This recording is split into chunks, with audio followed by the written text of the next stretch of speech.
व अला आलिहि तय्यबीन अत्ताहिरीन व अस्हाबिही अजमाइन।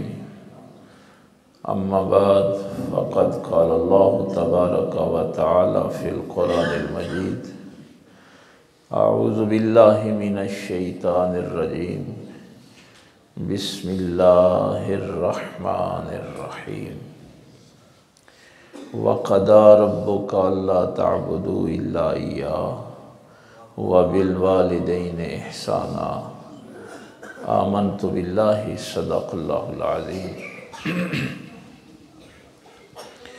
अल्लाह रब्बुल इज़्ज़त की हम्द व सना के बाद और पाक पैगम्बर सल्लल्लाहु अलैहि वालैहि वसल्लम की ज़ात पाक पे हदिया दुरूद व सलाम पेश करने के बाद नहायत वाजिबुल एहतराम इमाम ख़तीब मस्जिद हाज़ा, मुअज़्ज़ज़ उलमा, सामाईन व हाज़िरीन, बुज़ुर्गों, दोस्तों, अज़ीज़ भाइयों, आज का ये टाइम तो डॉक्टर साहब ने अपने वालिद मोहतरम और अपने पीरो मुर्शिद के सालाना प्रोग्राम के लिए लिया हुआ था और फिर ये जुमातुल मुबारक वाले दिन वालदा साहबा का इंतकाल हुआ, तो हम सारे ज़ाहिर है आज इस इसाले सवाब की महफिल में हाजिर हैं। देखिए, बात मरने की नहीं, मरना तो सब ने है, ये तो एक अटल हकीकत है। बात सिर्फ ये है कि कोई कामयाब मरा कि नाकाम मरा। ये सवाल मरने के बाद पैदा क्यों होता है? उसकी वजह ये है कि सबसे बड़ा खसारा आखिरत का खसारा है और सबसे बड़ी कामयाबी आखिरत की कामयाबी है। तो जो आखिरत में कामयाब हो गया, जिसका खात्मा ईमान पे हो गया, वो कामयाब ठहरा। इस दुनिया वाले उसे नाकाम भी कहें तो क्या फर्क पड़ता है। और जिसका आखिरत का घाटा हो गया, खसारा हो गया, वो इस दुनिया में जितना जी चाहे कामयाब हो। तो कुरान करीम फुरकान हमीद का ये मैं एक बहुत सी आयात को इकट्ठा करके ये खुलासा अर्ज कर रहा हूँ कि कुरान आपको ये बताता है कि असल खसारा उसका है जिसकी आखिरत का खसारा है और असल कामयाबी उसकी है जो बंदा आखिरत में कामयाब हो जाए। अब आखिरत का जो खसारा है, जो घाटा है या कामयाबी है, उसका ताल्लुक इस दुनिया के साथ है। यानी आपने आखिरत मरने के बाद नहीं बनानी। अद्दुनिया मज़राअतुल आखिरा, यानी वो आखिरत के घाटे का ताल्लुक भी इस दुनिया से है और आखिरत की कामयाबी का ताल्लुक भी इस दुनिया से। तो वो कितने अजीम लोग होते हैं जिनका खात्मा ईमान पे हो जाए, जिनकी आखिरत बच जाए। वो एक जुमला में, ज़ाहिर है डॉक्टर साहब तो हमारे पास जुमा पढ़ते हैं और भी दोस्त जाते हैं, तो एक जुमला मैं अक्सर कहा करता हूँ कि इस दीन की, नबी पाक सल्लल्लाहु अलैहि वसल्लम की, कुरान करीम की ज़रूरत तो उस बंदे को है जिसको अपनी आखिरत की फ़िक्र है। जिस बंदे को अपनी आखिरत की फ़िक्र नहीं, उसको तो नबी की ज़रूरत ही नहीं। ना उसको दीन की ज़रूरत है, ना उसको अल्लाह की ज़रूरत है, ना कुरान की ज़रूरत है। ये चूँकि नौजवान बच्चे बैठे हैं, मैं कुरान करीम का तालिब इल्म हूँ, मैं जो जुमला कह रहा होता हूँ वो कुरान ही की किसी आयत की तशरीह अर्ज़ कर रहा होता हूँ। ये मेरे अपने जुमले नहीं होते। ये जुमला जो है ये अल्लाह ताला ने कुरान करीम में इरशाद फरमाया है, लक़द कान लकुम फ़ी रसूलिल्लाहि उस्वतुन हसना। यानी ये जो ज़िंदगी तुमने गुजारनी है, ये मेरे रसूल को देख के गुजारनी है। मसलन ये दुनिया, ये ज़िंदगी तुमने कैसे गुजारनी है, उसवाए हसना को देख के, मेरे रसूल को नमूना बना के, मेरे पैगंबर की इत्तिबा करके। लेकिन साथ ही फरमाया कि कौन मेरे रसूल की इत्तिबा करेगा, कौन नमूना बनाएगा, कौन मेरे नबी की गुलामी इख्तियार करेगा। लिमन कान यरजुल्लाह वल यौमल आखिर, जिस बंदे को इस बात का यकीन है कि उसने मर के अल्लाह से मुलाकात करनी है, वो गुलामी इख्तियार करेगा मेरे नबी की, वो इत्तिबा करेगा मेरे नबी की, वो पैरवी करेगा रसूल की जिसको अपनी आखिरत की फिक्र है।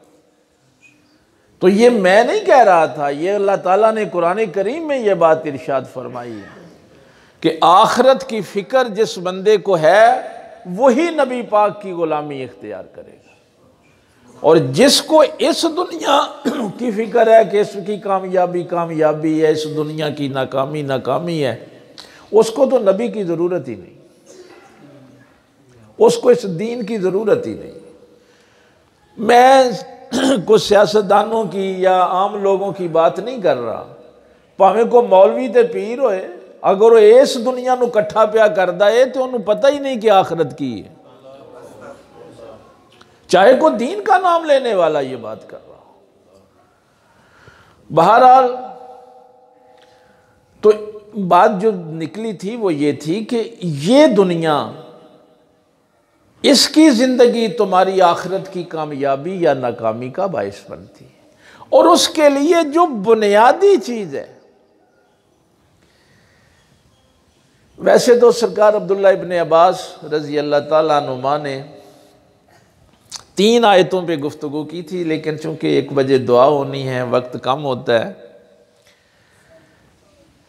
मैं 14वीं सदी के किसी मौलवी पीर की बात नहीं कर रहा, मैं उस हस्ती की बात कर रहा हूँ जिनको गुट्टी यानी गुड़ती नबी पाक ने अता फरमाई है, जिनके इल्म के लिए दुआ मेरे पाक पैगंबर सल्लल्लाहु अलैहि वसल्लम ने फरमाई, और मौलाए कायनात हजरत अली के बाद पहले मुफस्सिर कुरान जिनको तावील का इल्म अता किया गया, वो फरमाया करते थे कि कुरान करीम में 3 मुकाम ऐसे हैं, मैं तफसीर इब्ने अब्बास से ये बात आपके सामने रख रहा हूं, कि जहां अल्लाह ने हुक्म 2 दिए हैं, लेकिन अगर आप एक हुक्म पे अमल ना करें तो दूसरे पे भी अमल करने का फायदा नहीं होता। तो आज सिर्फ अजमालन सुन लें, तशरीह फिर किसी वक्त से, या उलमा बैठे हैं ये आपको बता देंगे। आपने फरमाया पहला मुकाम है अतीउल्लाह व अतीउर रसूल, अल्लाह फरमाते हैं अल्लाह की अताअत करो और उसके रसूल सल्लल्लाहु अलैहि वसल्लम की अताअत करो। तो आप फरमाया करते थे कि जो बंदा अल्लाह की अताअत करे और नबी पाक की अताअत ना करे तो उसको अल्लाह की अताअत करने का फायदा नहीं होगा। ज़ाहरन हुक्म 2 हैं, लेकिन मैं युतिइर रसूला फ़क़द अता अल्लाह, जिसने रसूल की अताअत की उसने अल्लाह की कर ली। अब वो ये ना समझे कि शायद अल्लाह की अताअत रह गई, लेकिन अगर कोई ये कहे कि मेरे लिए अल्लाह ही काफी है, मुझे रसूल की जरूरत नहीं है, तो उसको फिर अल्लाह की अताअत का भी फायदा नहीं होगा। दूसरा मुकाम आपने फरमाया, इसकी तशरीह में मैंने एक आयत अर्ज कर दी है, मैं युतिइर रसूला फ़क़द अता अल्लाह, और भी बहुत सी आयात हैं, लेकिन इतना सा भी याद रह जाए तो काफ़ी। फरमाया दूसरा मुकाम यह है अक़ीमुस्सलात व आतुज़्ज़का। कुरान करीम में अक्सर मुकाम पे जब ये आयत आई है तो दोनों हुक्म आए हैं, नमाज कायम करो और ज़कात दो। अगर कोई बंदा नमाज तो पढ़ता है ज़कात नहीं देता तो नमाज उसको फायदा नहीं देगी। ज़कात के अंदर आपके सारे माली मामलात हैं, जितने भी माली मामलात हैं वो सारे के सारे ज़कात के अंदर हैं। और इसकी तशरीह के लिए आपने सूरह माऊन की तिलावत कर लेनी, चूँकि हमने तफसीर करनी है कुरान की, कुरान के साथ बेहतरीन तफसीर वही होती है। वहाँ क्या है, अराइतल्लज़ी युकज़्ज़िबु बिद्दीन, ऐ मेरे रसूल सल्लल्लाहु अलैहि वसल्लम आपने देखा नहीं उस शख्स को जो क़यामत के दिन को जुटलाता है, कहता है क़यामत नहीं आएगी। अब आप भी सारे कहते हैं ना आएगी, मैं भी कहता हूँ आएगी, लेकिन अल्लाह इसको नहीं मानता। फ़ज़ालिकल्लज़ी यदउल यतीम, जो यतीमों को धक्के देता है उसका क़यामत पे कोई यकीन नहीं है, वो बकवास करता है कि मैं क़यामत को मानता हूँ।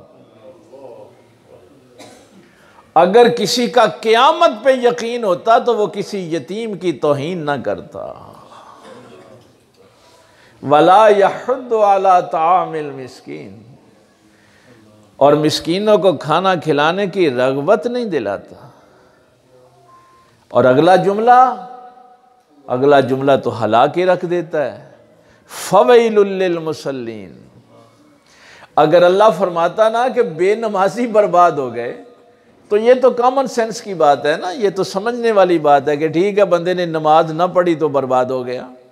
यहां अल्लाह फरमा रहा है नमाजी बर्बाद हो गए। अब हजरत अब्दुल्ला इब्ने अब्बास का कौल ज़हन में रखें कि नमाज तो पढ़ी पर ज़कात नहीं दी, यतीमों का हक मारा, बहनों का, बेटियों का, और फिर मस्जिद में अल्लाह को सजदे करने आ गया। अल्लाह ने उस नमाजी के लिए फरमाया कि वो नमाजी बर्बाद हो गया जो अपनी नमाजों को ही भूल गए। अल्लज़ीना हुम युराऊन, मेरे अल्लाह ने फरमाया, सीधा सीधा फरमाया, वो दिखावे की नमाजें पढ़ता है। व यमनाउनल माउन, भाई सारी सूरत नाम ही ना याद रही तो ये तो आखिरी जुमला तो याद रहे। व यमनाउनल माउन, रोजमर्रा इस्तेमाल की चीजें एक दूसरे को बरतने के लिए नहीं देते और सजदे करने आ जाते हैं। वो किसी हमसाये का बच्चा बीमार हो, वो कहे मुझे मोटरसाइकिल दो, मैंने दवाई लेने जाना है, कहे नहीं नहीं मोटरसाइकिल नहीं देनी पर नमाज टाइम से पढ़नी।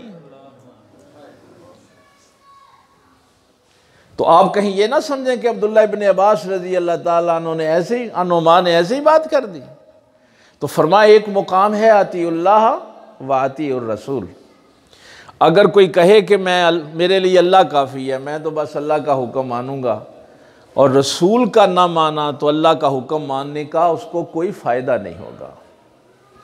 इसी तरह अगर किसी बंदे ने नमाज तो पढ़ी और ज़कात ना दी तो उसके लिए कुरान कहता है कि वो नमाजी बर्बाद हो गए। और तीसरा मुकाम सरकार अब्दुल्ला इब्ने अब्बास रजी अल्लाह ताला अन्हुमा फरमाते हैं कि अल्लाह फरमाता है अनिश्कुर ली वाले वालिदैक, मेरा शुक्रिया अदा करो और अपने वालिदैन का शुक्रिया अदा करो। जिस शख्स ने अल्लाह का शुक्र तो अदा किया और अपने माँ बाप का ना किया, उसको अल्लाह का शुक्र अदा करने का फायदा ही कोई नहीं होगा। वो मत समझे वो तहज्जुदें पढ़ता है, वो एतिकाफ पे बैठता है, वो रोज कुरान खत्म करता है, क़यामत वाले दिन वो नाकाम होगा, खसारे में होगा, घाटे में होगा। यहां भी दोनों हुक्म इकट्ठे हैं, अनिश्कुर ली वाले वालिदैक, मेरा शुक्रिया अदा करो और अपने वालिदैन का शुक्रिया अदा करो। हमने दीन अपनी मर्जी का बनाया हुआ है। हम समझते हैं कि जो हमारी मर्जी है ना उसके मुताबिक दीन हो। अल्लाह की मर्जी का दीन ये है। अच्छा एक चीज़ चलो मैं पहले अर्ज़ कर दूं, वो एक जुमला आया था मेरे ज़हन में, उसकी वजाहत इंशाअल्लाह बाद में करता हूँ। ये जो कायनात का निज़ाम चल रहा है ना, ये जो हम ज़िंदगी गुजार रहे हैं, कुरान करीम कहता है कि ये सारा निज़ाम सिर्फ अल्लाह की रहमत की वजह से चल रहा है। वसियत रहमती अला कुल्ल शै, अल्लाह ताला की रहमत ने हर चीज को घेरा हुआ है। सबकत रहमती अला गज़बी, अल्लाह फरमाता है मेरी रहमत मेरे गज़ब पर गालिब रहती। अगर अल्लाह ताला की रहमत ना हो तो हम तो एक लम्हा जिंदगी नहीं गुजार सकते। सूरह फातिर की आखिरी आयत आपने जाके देख लेनी है, ये सूरह यासीन जहाँ से शुरू होती है उससे पहले अल्लाह फरमाता है कि अगर हम इस दुनिया में ये मुआखज़ा करना शुरू कर देते ना कि जैसे ही बंदे से गुनाह होता है तो उसको पकड़ लेते, तो फिर तुम में से कोई जी रूह भी एक लम्हा भी जिंदा नहीं रह सकता था। ये तो उसने मोहलत का एक कानून दिया हुआ है, उसूल दिया हुआ है। बहरहाल ये फिर आयात लंबी हो जाएंगी। कायनात का निज़ाम चल रहा है उसके रहमत की वजह से, रहमान और रहीम होने की वजह से।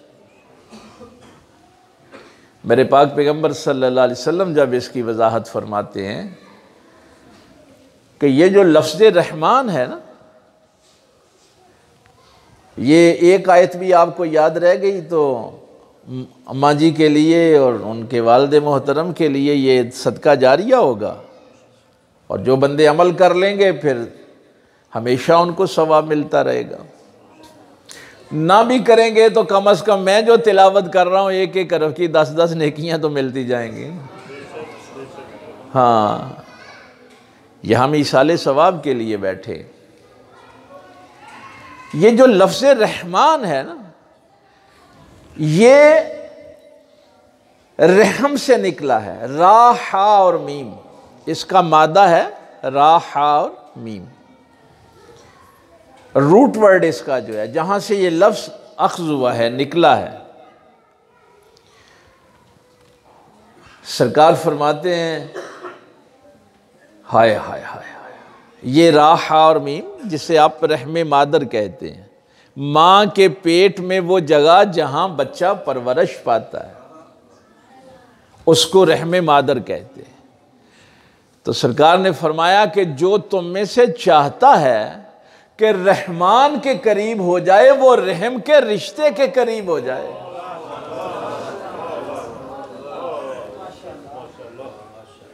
जो रहमान के करीब होना चाहता है ना, वो रहम के रिश्ते यानी मां के करीब हो जाए, वो रहमान के करीब हो जाएगा। ये दुनिया है आखिरत की कामयाबी के लिए, और यही दुनिया है आखिरत की नाकामी के लिए। लेकिन हमने पता नहीं वो बातें पुरानी सुनी हुई हैं, ना उसका कोई रेफरेंस हमारे पास होता है, ना कुरान करीम से हमारी कोई वाबस्तगी होती है। अब हमारे जहनों में जो एक तसव्वुर है, बात तो थोड़ी सी दकीक है, लेकिन अगर चंद लोग भी समझ जाएं, हमारे जहनों में पता है क्या तसव्वुर है? हम समझते हैं कि ये जो रहमे मादर है, वो माँ के पेट में जगह जहाँ पे बच्चे की परवरिश होती है, वो शायद कोई पलीद जगह होती है, कोई निजस जगह होती है? ये पूरा टॉपिक है, पूरी बहस है इस पे। सूरह दहर की जो इब्तिदाई आयात है ना, उसमें अल्लाह फरमाता है इन्ना खलकनल इंसान मिन नुतफतिन अमशाज, हमने इस इंसान को नुतफे से पैदा किया। खलकना अपनी तरफ मंसूब किया ना, हमने खल्क किया। आगे क्या फरमाया, कहां से? नुतफे से खल्क किया। अच्छा, अब उलमा भी जब इसको लफ्ज़ नुतफ़ा बयान करते हैं ना, तो उनका चेहरा भी अजीब सा हो जाता है। और मैंने आम लोगों को भी देखा है, वो शायद समझते हैं कि नुतफ़ा किसी निजस चीज़ को कहते हैं। किसी गंदी, और कहते भी हैं ओ यार बंदे की तो तख्लीक ही गंदगी से हुई। यानी इल्म नहीं है कि अल्लाह क्या फरमा रहा है। यही कहते हैं ना वो गंदे कतरे की पैदाइश। नुत्फा अरबी जुबान में शफाफ पानी को कहते हैं। और एक चीज ज़हन में रखना, जितना कोई अजीम होता है उसका काम भी उतना ही अजीम होता है। जब अल्लाह कहे कि हमने खल्क किया तो उसका काम कितना अजीम होगा।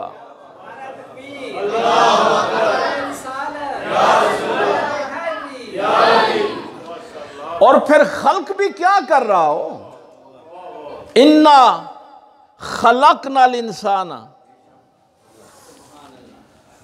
भाई ये बात मैं इसलिए कर रहा हूं कि सूरह 3 में फरमाया लक़द खलकनाल इंसान फी अहसन तक़वीम। जो अपनी बेहतरीन तख्लीक कर रहा हो वो गंदगी से करेगा, वो निजासत से करेगा।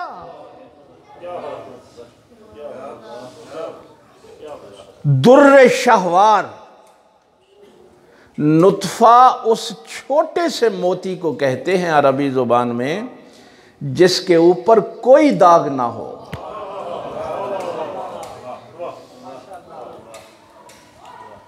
इसको अल्लाह नाज के साथ बयान कर रहा है कि हमने इस इंसान को नुत्फे से पैदा किया, उस मोती से पैदा किया जिसके ऊपर कोई दाग नहीं था। अमशाज मिन नुत्फतिन अमशाज। हाय हाय हाय, मैं तुमको ये ऐसे नहीं इसकी वजाहत की गई कि रहमान रहम से निकला है। क्या वो मुकद्दस मुकाम है जहां का रूट वर्ड जो है वो रहम है। आगे फरमाया अमशाज, मिले जुले नुत्फे से, मिले जुले पानी से। वो जो पानी था जो रहमे मादर में था वो मर्द का भी था और औरत का भी था।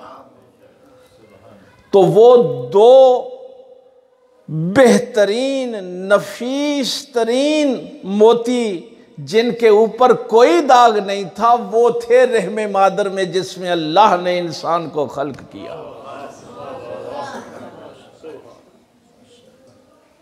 इसलिए फरमाया रहम के रिश्ते के करीब हो जाओ अगर तुम रहमान के करीब होना चाहते हो।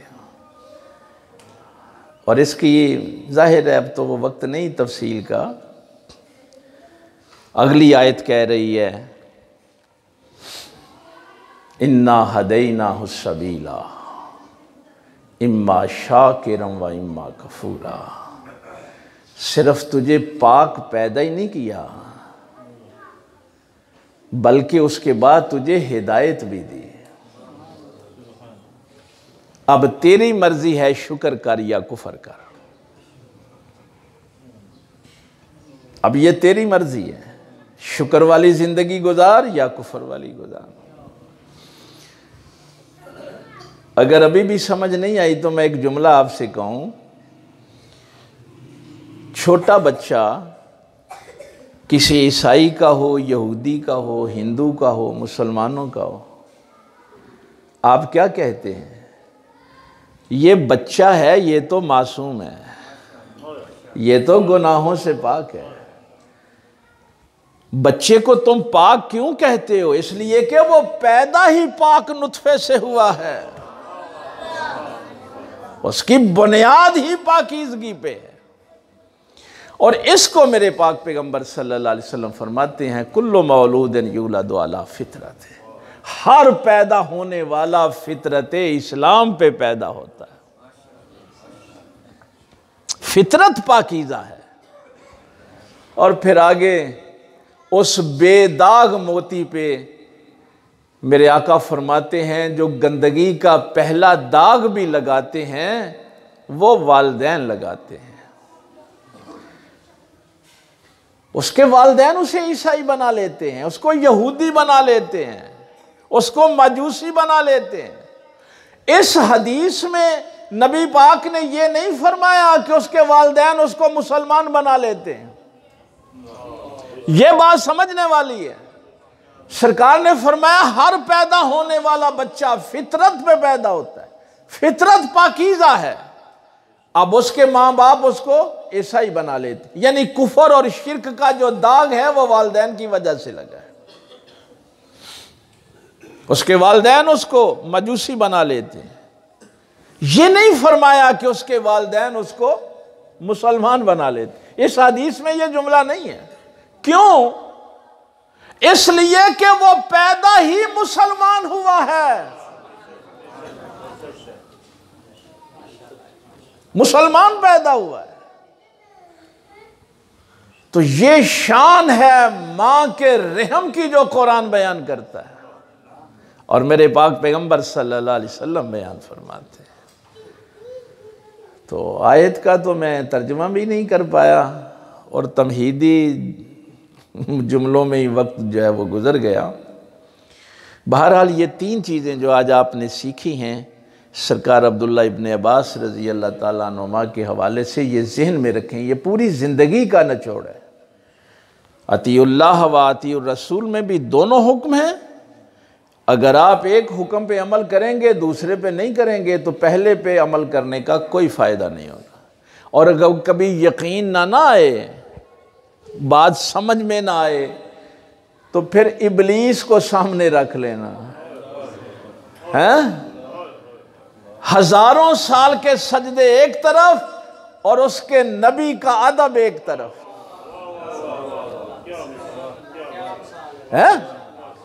ये जहन में रख लेना। वो कहेगा मेरे लिए अल्लाह ही काफी है, मुझे कोई जरूरत नहीं है रसूल की या नबी की। अकीमुस सलाता व आतुज़ ज़का। ओ भाई ये 2.5% तो मुसलमान रहने के लिए है।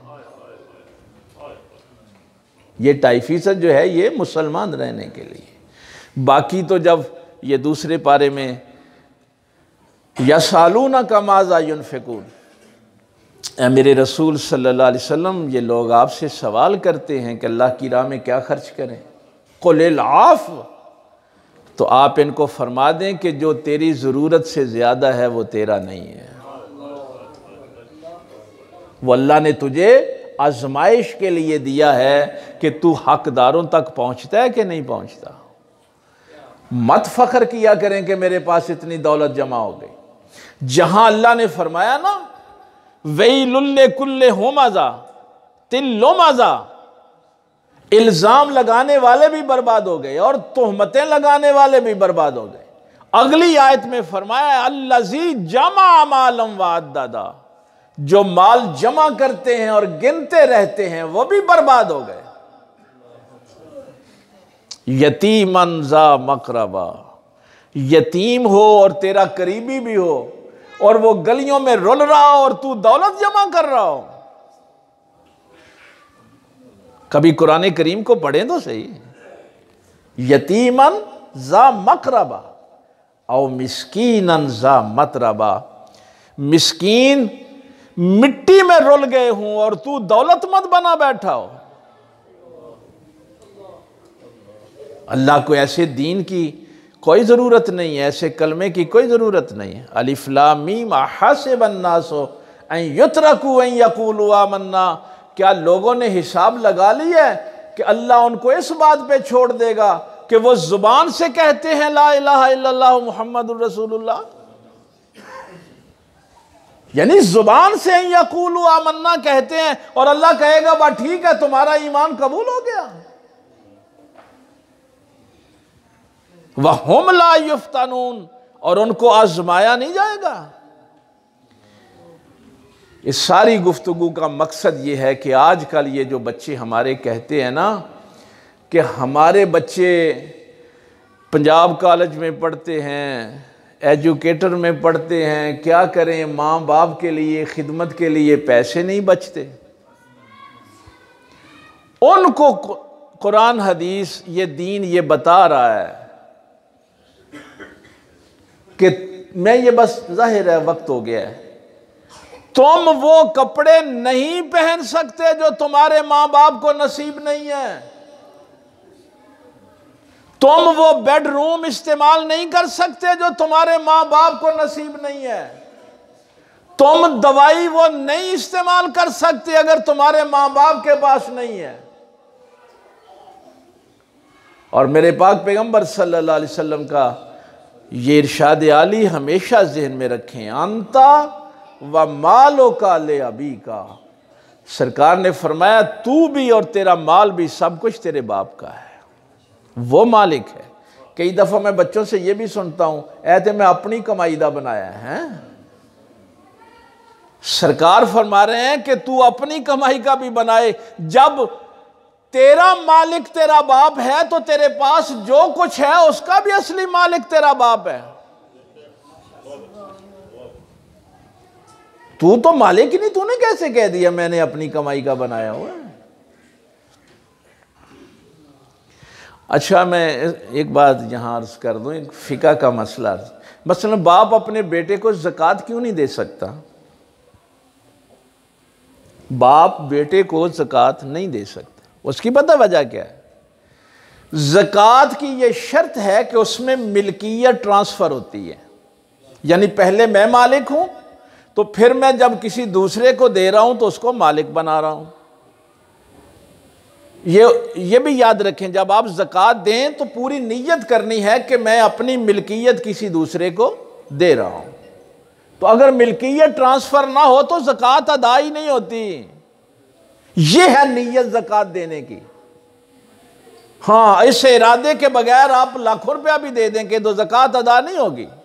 मिल्कियत ट्रांसफ़र करनी है कि इसका मैं मालिक नहीं हूं, अब इसका ये बंदा मालिक है। तो बेटे को बाप ज़कात क्यों नहीं दे सकता? इसलिए कि वो पैसा जब बेटे की जेब में जाएगा तो बेटे का मालिक कौन है? बाप। तो उसकी जेब में मालिक भी बाप, तो मिल्कियत ट्रांसफर नहीं होती। बेटे को ज़कात देने से मिल्कियत तब्दील नहीं होती। बेटे की जेब में भी वो पैसा जाएगा तो मालिक बाप ही रहेगा।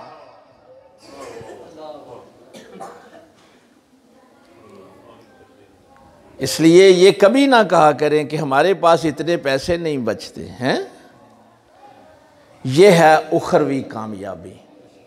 इसलिए फरमाया कि दुआ क्या किया करो, रब्बिरहमहुमा कमा रब्बयानी सगीरा। या अल्लाह हमारे माँ बाप पे ऐसे ही रहम कर जैसे बचपन में ये हम पे रहम करते रहे। और ये जो वक्त आप इधर उधर गुजारते हैं ना, अपने माँ बाप की खिदमत में गुजारा करें। अल्लाह ताला अमल की तौफीक दे। व आखिर दावाना अल्हम्दुलिल्लाहि रब्बिल आलमीन।